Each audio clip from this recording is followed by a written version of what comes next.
바울 일행이 비시대 안디옥에 이르러서 회당에서 하나님의 말씀을 전하게 됩니다. 이스라엘의 역사 가운데 나타난 하나님의 구속사를 설교하고 있죠. 1단계, 2단계, 3단계, 4단계로 생각해 볼 수가 있습니다. 1단계는 조상을 선택하시고 권능으로 인도하시고 그들의 소행을 참으시고 그리고 땅을 기업으로 주신 것입니다. 이것이 구속사의 1단계예요. 2단계는 그들에게 왕을 주십니다.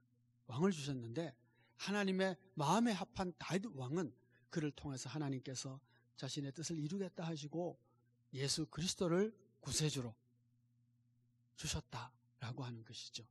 3단계는 이 구속사의 하이라이트인데 예수님의 십자가와 부활입니다. 근데 우리가 말씀을 살펴보면 이 예수 그리스도의 부활과 그리고 죽으심과 부활 이 장면 속에서 이상한 일 하나와 놀라운 일 하나를 보게 되죠. 이상한 일은 뭐냐? 죄가 하나도 없으신 자를 죽여달라고 빌라도에게 구했다라고 하는 것입니다. 누가 그랬습니까? 알만한 사람들. 당시에 누가 봐도 거룩하다고 생각하는 이들이 안식일마다 말씀을 외우고 있는 그들이 예수를 의인을 죽여달라고 한 것입니다.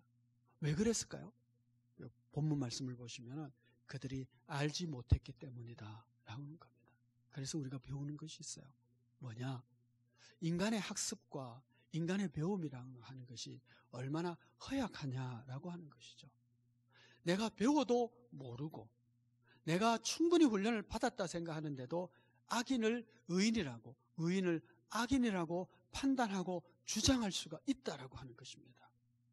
인간 지식의 허약함이죠. 근데 하나님께서는 죽은 자 가운데서 부활로 이끌어 주셨습니다. 하나님의 권능이죠. 그래서 우리는 여기서 사역의 원리를 하나 배우게 됩니다. 뭐냐? 하나님의 뜻을 이루고 하나님의 영광의 열매를 맺기 위해서는 죽어야 산다라고 하는 거죠. 십자가 끝에 부활이 있는 것입니다. 그래서 제자들에게 주님이 말씀하시죠. 자기를 부인하고 자기 십자가를 지고 나를 따르는 자가 제자다. 사도의 직무를 감당하기 위해서는 자기를 부인하고 자기 십자가를 져야 하는 것처럼 오늘도 우리 교회가 그리고 성도들이 주님의 뜻에 따라 교회를 세우고 복음을 전하는 일을 할 때에 그 사역의 원리는 십자가의 원리입니다. 자기 부인과 십자가를 지는 삶을 통해서 부활의 영광은 부활의 열매를 얻게 되는 것이죠.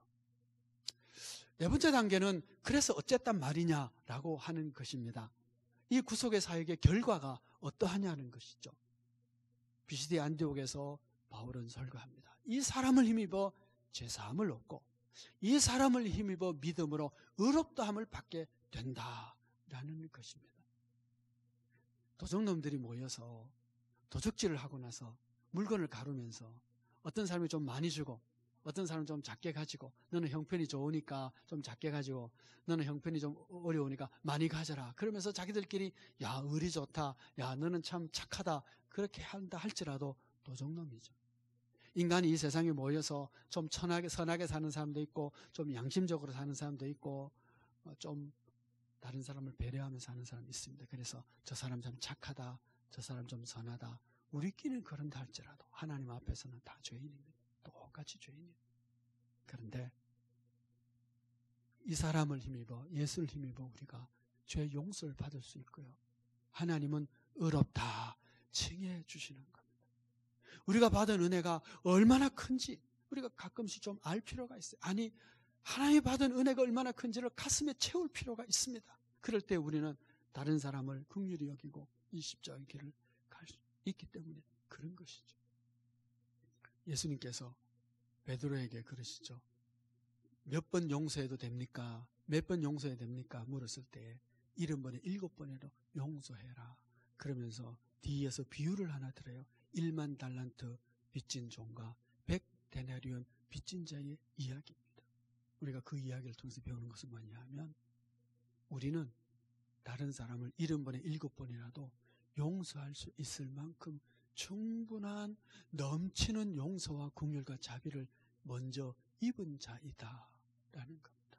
내가 용서받았기 때문에 내가 얼마나 큰 은혜를 입었는지를 알면 우리가 베푸는 은혜 할 수 있습니다. 얼마든지 할 수 있죠. 주님이 십자가의 길을 가심으로 하나님이 부활의 영광을 얻은 것처럼 오늘도 우리가 이 십자가의 길, 자기 부인의 길을 감으로 말미암아 하나님의 복음의 역사를 만들어가고 교회를 세우고 하나님 나라를 확장시켜가는 그런 우리 모두가 다 되어지기를 축복합니다.